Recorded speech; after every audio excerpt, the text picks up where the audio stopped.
Les points forts et les points faibles de chaque marque. Huda Beauty, son point fort, il n'y a pas de débat, c'est le marketing. Elle peut te vendre une feuille de papier à n'importe qui. Son point faible, les packaging. Il y a toujours un problème avec ces packaging. Fenty Beauty, son point fort, c'est les visuels. Dès qu'ils te sortent un produit, tu rentres dans un univers parallèle tellement c'est magnifique. Son point faible, par contre, ces derniers temps, je trouve, c'est le manque d'implication de Rihanna dans sa marque. Make Up Forever, et oui, c'est leur nouveau logo. Leur point fort, c'est les formules. Littéralement, c'est ultra quali en termes de formules. Leur point faible, c'est qu'ils ont du mal à se séparer de cette image de marque de make-up artiste, et du coup, il n'y a que les make-up artistes qui achètent. Avec ce nouveau rebranding, pour moi, ça ne va pas aller en mieux. MAC, pour moi, leur point fort, c'est littéralement les produits joues et lèvres. Et du coup, leur point faible, je trouve, c'est le marketing, leur manque de présence sur les réseaux sociaux. On les voit quasi jamais et aujourd'hui, c'est pas juste une formule qui va réussir à vendre. NYX Cosmetics, pour moi, leur point fort, c'est le fait qu'ils arrivent à te sortir des produits qui sont voués à être viraux et à prix réduit. Par contre, leur point faible, pour moi, c'est toutes les collections éphémères qu'ils arrêtent pas de sortir. Kylie Cosmetics, pour moi, leur point fort, c'est Kylie toute seule. C'est-à-dire que littéralement, elle a tout ce qu'il faut pour vendre,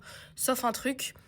Son point faible, et son point faible pour moi c'est littéralement qu'ils ont du mal à comprendre leur clientèle type. Genre ils ont du mal à cibler. Rare Beauty, ils ont deux points forts. Selena Gomez et les produits joues. Mais leur point faible, et ce qui je pense pourrait changer la donne, c'est le manque d'innovation. C'est-à-dire que les produits qui sortent sont ennuyeux à mourir. Too Faced, leur point fort, c'est la créativité. Ils arrivent à te sortir des trucs pailletés, des trucs un petit peu colorés. Bon, c'est pas les couleurs de l'arc-en-ciel, mais un petit peu colorés dans un monde où on a perdu toutes nos couleurs. Leur point faible, c'est le marketing. Ils font plus du tout rêver de par les réseaux sociaux, alors que c'est littéralement ce qui vendait le plus chez eux, les réseaux sociaux. Anastasia Beverly Hills, son point fort, c'est son point faible. Et ça, c'est vraiment la catastrophe.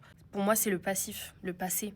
C'est une pionnière grâce à son passé dans les sourcils et au final, c'est aussi ce qui la tue parce que du coup, ça fait que elle n'arrive pas à évoluer avec sa clientèle. C'est-à-dire qu'elle est restée bloquée à un stade où la clientèle a évolué et elle non. Donc elle n'a pas suivi en fait. Et pour moi, c'est tellement un point fort parce que ça lui a créé une image et en même temps, ça gâche tout quoi.